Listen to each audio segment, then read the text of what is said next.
It's pretty crazy to like be able to like look back now and be like, oh, I did that. Just seeing like, I remember some of the tracks I would go to and like the whoops would be like up to my chest. And I'd be like, how am I gonna get through this? Like not once, but like multiple times. I remember one of my first shows, it was like, oh, we need a girl. And I'm like, yeah, but I can't do any tricks. I can like kind of whip and knack. And they're like, we don't care. We just need a girl to jump 75. And that's how it like started. So like that's literally, it was like, we need a girl and the girl can do the jump. And that's like legit how it started.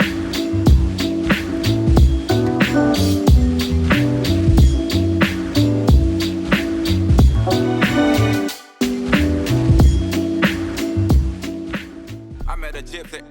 Dirt bikes can be such like a grounding thing that can take you through your whole life. Like I'm definitely in that category. Like I don't ride motorcycles for a living, but like essentially motorcycles in this whole world, like that is my living. And when I'm not in this studio, I'm riding my bike and I fucking love it. And there were so many times in my life, like, man, just being on the bike, and like I was never even really that good, you know, but like just being on the bike was like the place that I always went to. And like I remember we had a friend of ours had a ArenaCross Supercross track under lights at this property that they had, and like my granddad died when I was like maybe like 16 or 17, man.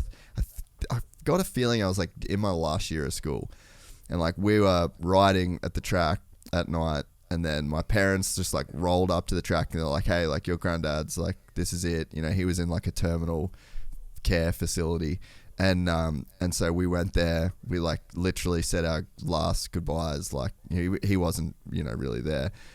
My parents were like, okay, what do you want to do? And me and my brother were just like, can you please just take us back to the track?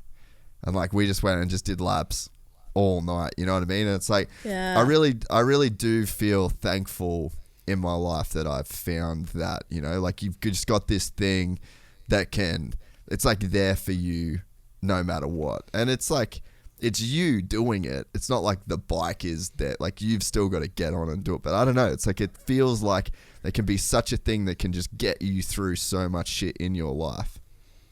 Oh, that's crazy because I say that a lot. And I even say like throttle therapy is like a truly like real thing. And I mean, that's gotten me like through so many times. And like you said, like all you want to do is just go back to the track. And I mean, it's just a place where like it truly can like actually, like it sounds crazy, but like heal you a little bit and just like bring you to a place where it just like your mind can be free. And that's all you got to focus on. It doesn't even matter like if you're fast or you're slow, it doesn't matter. Like that's the beauty of it. And like that's when like people come up to me and are like, yeah, I love it. I'm not that good, but I'm like, who cares? Yeah. Like it doesn't matter. Like I bet you're having just as much fun as I am. Like it don't matter how fast you're going. It's just like it's just a special thing that like we get to do and like and so many times and so many injuries and things like that to where like dirt bikes get you into a whole load of trouble, but you know, they also get you out of it too. So that's like the special thing about it. And what I like to like perceive to people is that I've gone through times where if I just go ride, like I feel better. It makes it simple.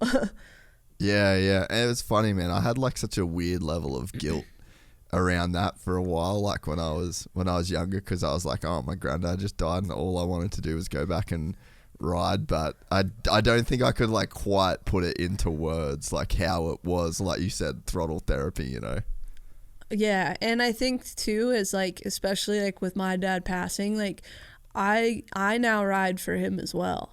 Like, I don't just ride for myself. So, like, there's moments where, like, I just, like, get on the track and I just, like, kind of, like, feel him and we go ride. You know, it's just, like, it's kind of weird and cheesy maybe, but it's just, like, a super special thing that I had with him. So now when I get to go do it, it's just, like, I get to do it for, you know, for the both of us. It's crazy how proud your dad would have been of you, I reckon. Like, I mean, how long ago did he pass away? He passed away in 2017 or 16. So he got to see you do some cool shit. Yeah, he did. Unfortunately, like through that time, he was definitely kind of in and out of consciousness and just like not doing the best. The last like year of his life, he was actually like kind of doing better, less like medication, and actually like doing like a lot better and well on his way, which was kind of unfortunate. But yeah, like a lot of that time growing up, he was just kind of just like, I hate to say the word zombie, but kind of just like so he's just like, what are you going to do? You're going to be in pain and just miserable? Like that's not a life either. So he kind of was just taking a lot of medication and like just kind of just not really there either. So it was definitely just a different feeling growing up, because sometimes he was there, sometimes he wasn't. But when he was there, or even if he like fully wasn't there, like his face would light up and just be so stoked to like talk about riding. Like it would just never left him, and that was like the one constant for him. So yeah, I trip out on sometimes. I'm like, man, I wonder if he would like if he ever thought like this is what it would turn into, you know? Oh man, like just hearing your story for like, I've been in those towns where you grew up, and like it's crazy to think that a girl with a dad that had that kind of injury at such a young age like still made it, you know? Like it's so much, the likelihood of you quitting is like 98% in my mind. Yeah, I agree. I don't think that looking back to, like, I just don't get how I got as far as I did with what I had. And I just had enough people that, because my dad was a good human being, he had great friends, and like sometimes they would come over and like help me with my bike if I needed something. I had, you know, a family that kind of took me in, and I traveled to the amateur nationals with. So like I had people around me enough, like not you know, just to be there really, like, and fill in that gap that I needed help with. But at the end of the day, like I was like a kid getting shipped off with just people and going racing, and like that's when like you obviously like need your family the most. But you know, I was just getting shipped off and going to these places, and yeah, I don't know how I made it, especially with like the bikes that I had. We had to make them last as long as we did. Like when I won Loretta's, I had like, I think it was my stator was going out, and yeah, it was just like it was just like it would get hot and stop running properly, and just like I was beating Team Green kids and just a bike that just barely was running. So it's just like it doesn't make sense. Like I just don't get how I've gotten this far with what I have. But that's like the humbling thing too, is like I always have little flashbacks of like, you made some leaps and bounds with what you had, and like now there's really no excuse to do whatever you want to do. Man, it's funny, whenever I look at your bikes or whenever I see your shit come up on Instagram, I'm just like, this chick's got some childhood trauma. Because if you look at my bikes, I have childhood trauma.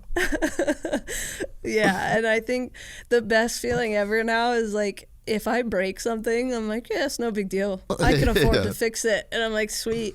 And yeah, dude, I think my dad was like super into like making sure our bikes were like spotless. So I just love to make sure like my bikes look good, and especially for like what we do on them, it's not like getting motoed out and like roosted. And so I'm like, let's go and like let's make it sick. And my mechanic Rob, he's a genius with colors, so like he just knows what to do with what pieces and how to build things, and just like putting his spin on things. Like he's the man. We're excited to announce the launch of our new membership site, gypsytales.com, packed with exclusive content and perks that you won't find anywhere else. This is your chance to become a part of the Gypsy Gang. And as a special bonus, if you sign up to an annual membership, you'll be entered into the draw to win our custom-built TC125. Gypsy Gang.